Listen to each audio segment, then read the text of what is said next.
Hey, Fran fam. Welcome to Life and Style with Francyne. I am your host, Francyne Walker. Joining me today is Rukshana Hafez Triem. She is the founder of the Firmina Foundation. She's here to talk a little bit about an event coming up next month, but we're going to get started with her background and some of the phenomenal work she's doing with the foundation. And please join me in welcoming Rukshana to the show. Hi, Rukshana. Hello, Francine. Thank you so much for having me here today. I'm so I excited. am too. I am too. You're doing some wonderful work, but before we get into that work, talk a little bit about your background. I read up on it, but I want my viewers to hear the beginnings you started from and how it has influenced where you are today. Yes, absolutely. So I'm originally from Mozambique, and for those who don't know, that's in Africa, and that's just above South Africa, the country that I was born.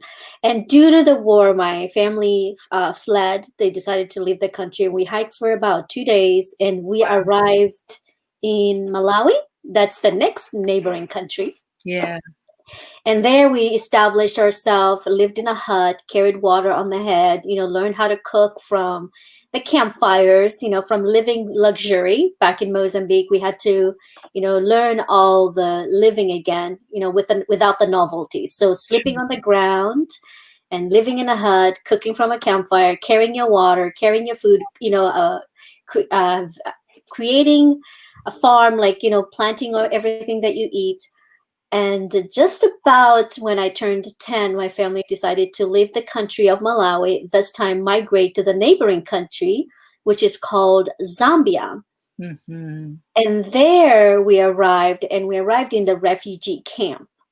So there in Zambia and Lusaka, we lived in the refugee camp for about 5 years, and just 5 years. And what really shaped me who I am today, Francine, is really about, being that 10-year-old waiting for line in food, waiting for food in line, not knowing if I was going to make it to the beginning of the line. You could feel the sun peel your skin while you're waiting for in line.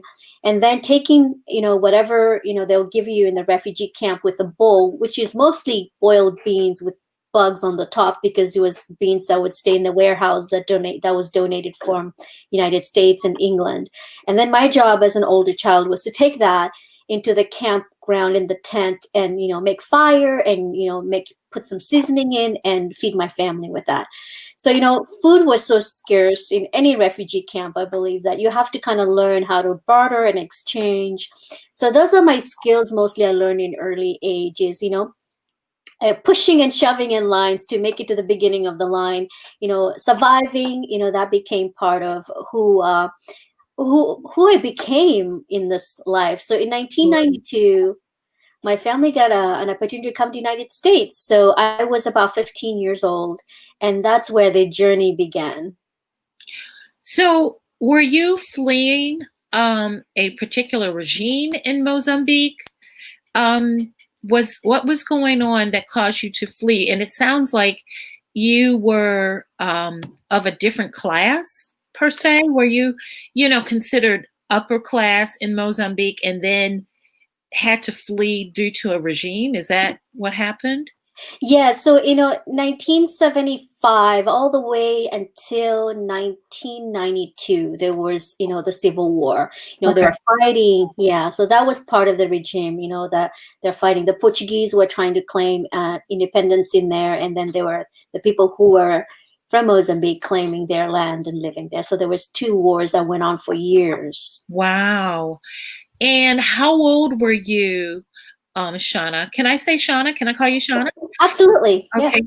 How old were you when you and your family fled Mozambique? I mean, it's just the perseverance and the need to, the tactics to survive. My goodness, how old were you? I was 5 years old, so enough to kind of remember, not enough to remember a lot of things. But that was 10 years. You guys were basically nomading, for Yes, lack of a better word, for survival, three different countries. because we have Yes. to remember that Africa is Hmm. a continent, and although it's so vast with so many countries, and it's like every time I hear it, it's like, yeah, that's Africa. As far as Hmm. you went from Mozambique, Malawi, and then what was the third one? I got the Zambia. Zambia Zambia. was the third one. Yeah. Yes. Yes. So then you're now you get the opportunity to go to the United States. That sounds like a plan. And so now you're here. And so what happens when you come to the United States, you and your family? It was again another culture shock, learning English and going to school and understanding the whole concept of it, and I feel like that was also part of the culture change and adapting. I was already used to that in the past from, leaving the country when I was 5 and then living another country when I was 10. And then Yeah. this time when I was 15 and coming to United States. So again, adapting was really interesting. I wouldn't say for anybody it was easy, but I learned English, my fourth Yeah. language. And yeah, and I think also part of what really shaped me is, when you have all that trauma, you don't, a lot of us suppress the trauma because that's part of life. We think Yeah. that's a norm. So there was a lot of trauma in, from living in the refugee camp from the war, that I suppressed it so long that I decided to run away from home and to go get married from that time where my family had arrived in San Diego. And that's where my journey began. That's where my journey, when I got married, I have children, and I married a guy from Ethiopia, and he was my best teacher because he taught me that, yeah, I was made of something, that I wasn't made to be, tamed and not to just listen. I was made to, to have a conversation and to ask questions and to negotiate. And, I Yeah. was made out of a lot of things. And also knowing from all the things that I came from, it was hard not just to be quiet, not say anything about it, so especially from, second world country. When you come from, a lot of women are not allowed to speak up. I mean, things are changing, but that's where I came from that family. So that was a great teaching moment to be able to learn that from my ex-husband, who I had a wonderful life. I had 3 children with him. Nice. So when you say he enabled you or he taught you, was it because he encouraged you to speak up, or it was because he was coming from the old school way of thinking where women, and unfortunately, when you said it's changing, it has not changed enough. No. Even here in the United States, as Mhm. presently, Yeah. was it Oh, because yes. he was still operating from that old school patriarchy, Yes. um, that whatever country, it doesn't matter what continent, it's Yes. prevalent. So was he still in that mindset, and that's what taught you, that's what made you, because you sounds like when you were in the refugee camp, you were pushing and shoving, you kind of were exhibiting some leadership, and by way of survival, Mhm. you were exhibiting leadership skills like, okay, I got to go and get this and bring it back for Mhm. the sustenance of my family. So you kind of had it in you. Sometimes our trauma serves as this catalyst that's suppressed, albeit suppressed. So is that what happened, where it's like, wait a minute, you found it in you to say, whoa. No, I was up not. I would talk back, and he didn't like that. Yeah. He would ask me to do something, and I wouldn't do it. So I wasn't being submissive, and he realized that that wasn't gonna last a long time. How So old were you when you got married? I was 18. 18. Okay. Yes. I would imagine you came to the United States 15, high school, probably one of the most, that high school is, Mhm. yeah, nobody wants to relive high school. You know what I mean? So it's No. always trying. So I could imagine coming from, you know, Africa to the United States, high Mhm. school, culture shock, trying to fit in, that all can play a part, I would imagine. Yes. Yes. And yes, it was a very, I mean, I was getting to know who I am. I was getting to know that my voice matters, what I wanted matters, what I like to eat matters, what I like to cook matters, what I want to try something new and different mattered. So, Nice. it was Yeah. definitely an old way of thinking that, he liked a certain way, a certain thing. So where I wasn't obligating to those rules. So. Talk about the Firmina Foundation and the tremendous work you're doing with Firmina.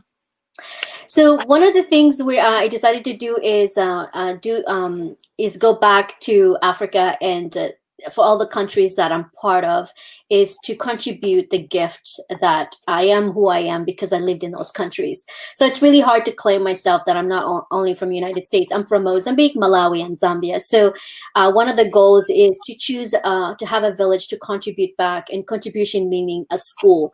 And that really, the story starts behind my grandmother, who before she passed away, she would say things like having a cup of tea under a mango tree. She said, you should build a school by pointing at the kids in a distance away where the kids were learning under a mango tree. When you go back, you're so used to that because that's part of your norm. Children learn under a mango tree, and some of these children actually smooth out the ground and they learn how to write their letters on the ground, and that's part of a norm. And I learned that as a norm as I went back. But listening to her voice, the mission was to build a structure of school where children don't need to learn under a mango tree. So that's why we established Firmina Foundation, which is here in Portland, Oregon, where I live. And then I take groups of people with me every year to contribute back. We do this culture exchange. People are curious about other cultures are curious. So through curiosity, we learn from each other and we help. So we built our first school in Mozambique, which is the first project that was finished this year in February. So our next goal, Congratulations. thank you. Our next goal is to build a structure in Malawi and then in Zambia. So again, my dream is to build a structure in Malawi with a school for disability, because a lot of children who have disabilities cannot go to school because of the environment, because they don't have the tools, and they don't have wheelchairs. So they just sit down and beg. And my goal is to be able to change the way we look at things. So hopefully the way we look at things can change. Mm-hmm. So I feel like education, it's a never-ending goal. So with education, we can teach the future generation how that you have everything you need through your community, through here. Right. You shouldn't have to ship things from made in China or made in USA. There's nothing wrong with that, but we are, especially a lot of African country and second world countries, is they have a lot of resources. They have a lot of richness in there that they can be sharing what they have with the other world. So that's hopefully that's I'm trying to inspire that way of different thinking. I believe the United States knows the assets that Africa, the vast assets that Africa has. I think it's probably the negative media depictions of Africa, which I'm fascinated. I cannot wait till we can travel again. I just love it. I just love the continent. How often do you go to Africa? Every year. Every year. Now, has the pandemic made, kind of caused any kind of halt in activity for what you're doing with the school? So we were supposed to go this year in March. Of course, the pandemic happened. So hopefully I would like to go in December, at the end of December. But because the pandemic happened, they still continued the finishing the product. And even though the kids were not in school, also they've been, on lockdown as well. So they're actually going to be going to school in another 2 weeks. So they're just opening up on the 3rd or the 4th week of October. So it did slow things down, which made a lot of finishing up the windows and putting up the roof and painting the school. So that goal was for us to go this year and go celebrate the new opening of the school and dancing to the drums and the dust and the dirt road. But unfortunately, we were not able to do that. So hopefully we'll do that next year with another group. And how many students does the school house? All right. So the school is going to serve about 300 students, which are all Wow. coming from 26 towns. So they all walk there to the school, which Okay. is going to help, when it rains. Who wants to learn under a mango tree when it rains?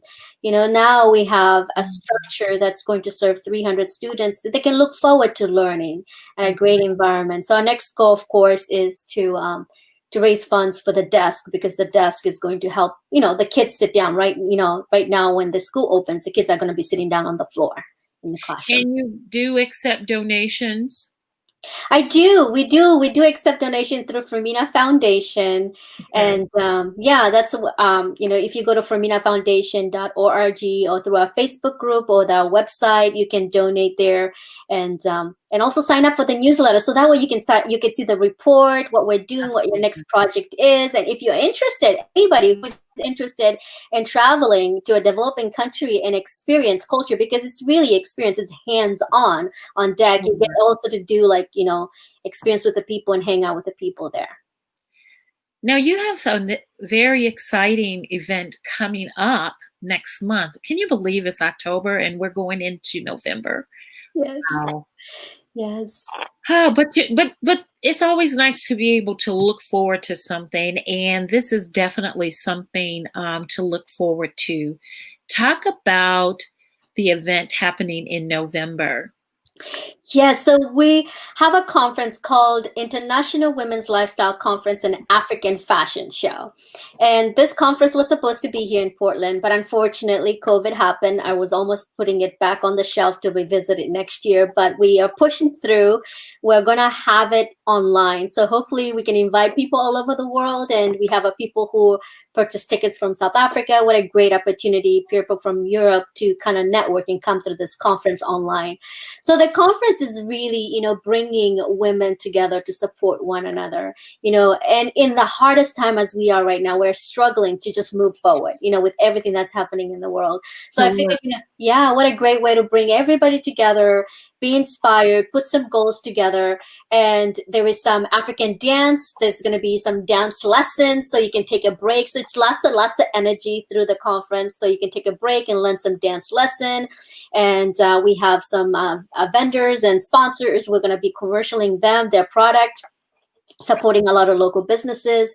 And then we roll out at the end, an African fashion show. Now, I'm excited about this fashion show because it has been a collaboration of so many parts. So most of the clothes was made in Mozambique in a trade school that has helped us build our school. Oh, I love the interconnection of that. How cool is that? Yeah, and our ladies here in Pacific Northwest got the measurement, and they send them in. And so we talk about colors, and we're talking about colors and vibrancy, and it was impactful just to see the amazing colors all these amazing women wore that they would never try on, and then they get to model. So we did a lot of things we recorded, and then of course we'll be streaming them live through the conference. But it's also really representing African fashion show is representing about the tribal face painting, what it represents women's stories, who they are, the journey that's taken us for us to get here, and our tattoos, our wounds. And so it's a conference, half fashion show, to bring everybody together to be inspired as we move on to the new year. And is there a cost? Because it's going to be virtual, so anybody can attend, right? Yes. So if anybody can attend, right now there is a cost. I believe it's buy one ticket. We have it until October 15th. Buy one ticket and get half off, and the tickets are $80, and it's for all day conference. And you get also Zoom. You get to go to a Zoom, which you get the hands-on deeper conversation, whatever workshop that you want to sign up for. You get the fashion show, and you also get to network. So Just imagine if you want to have new friends in New York, or new friends in Louisiana, or in Europe, or in South Africa. What a great way to network with other speakers and collaborate, because we are working with about 40 businesses plus. So it's a great way to network and support one another. And again, the profits of the ticket sales are all going to go to Firmina Foundation, because we have a goal to raise $10,000, which is going to help with the desks that for the new school. Gosh, sounds amazing. Now, you also are going to have, I understand, some entertainment during the conference. Yes, we have, oh my goodness, we have like the dance lesson. So you get to, when we have a break, you get to learn some dance lessons. So we have some ladies teaching some dance lesson. And then you have another break and you continue the dance lesson. And then we have a live music that's going to be streaming in from New York. And her name is Rafia. She is one of our artists from let me see, she's from Republican of Congo, and she's going to be streaming the song. So you get an opportunity to listen to the song. And also the song is going to be coming through the whole conference by taking little breaks. So you kind of feel it's a different music. It's a little African beat. And the conference also has a song. So lots of movement, lots of dancing, and new ways to learn how to dance for some tribal African dance. Oh, wow. So we're going to close out with the promo for the event. Thank you so much. One other question. What do you do for self-care? I just wanted to throw a quick question, kind of totally unrelated. What does Rukshana do for self-care? I go hiking. I spend time in nature where my phone always doesn't work there. And I'm out in nature, feeling the ground, feeling what God has created, the rivers, the mountains, the trees. I'm totally disconnected. I am there with the universe, with God. So, and I do that every weekend. Do you? Yeah, that's good. Because you were telling me you were going to go walking after. I need to go walking too, girl. I do. I told you about these COVID pounds. I might have to take my dog is looking at me and I'm like, please don't bark. Please don't mind. I'm finishing up very soon. I usually don't have her in here with me. I closed the door and she was fine. And then she got up and it's like, okay. So I got to reward her, because she's probably like, okay, are you finishing up very quickly? Like, yes, we are. No, take her for a walk. You enjoy that.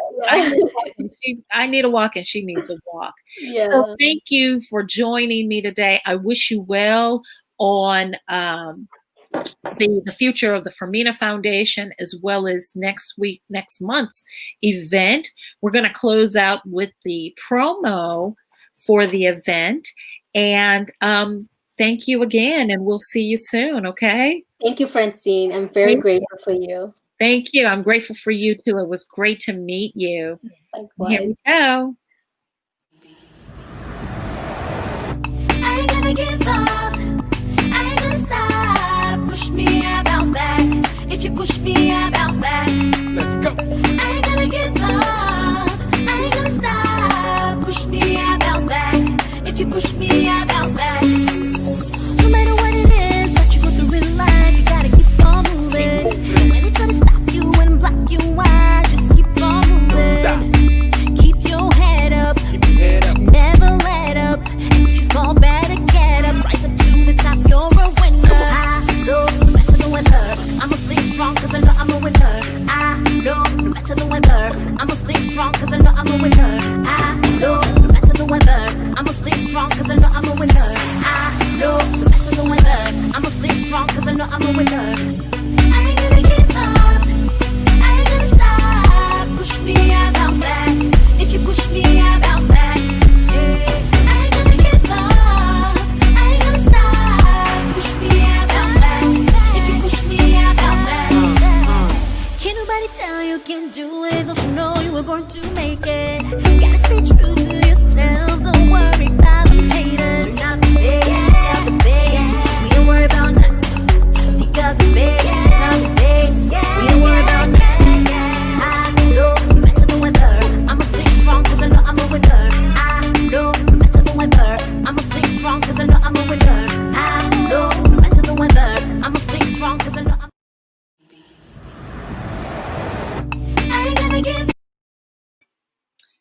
Sorry about that. Thank you guys for joining me today. That was a great, awesome video with Rukshana. If you are interested, you saw the information for tickets as well as making a donation. Thank you again for joining me. And of course, as always, if you'd like to be a guest on the show, drop us a line at lifeandstylewithfrancine@gmail.com. Follow us on Instagram at Francyne Walker TV. And you can also like my Facebook page, Life and Style with Francyne. And don't forget to like and subscribe to Francyne Walker YouTube page. And that is all. We'll see you next time. Have a great evening, everyone. Talk to you guys soon. Mwah.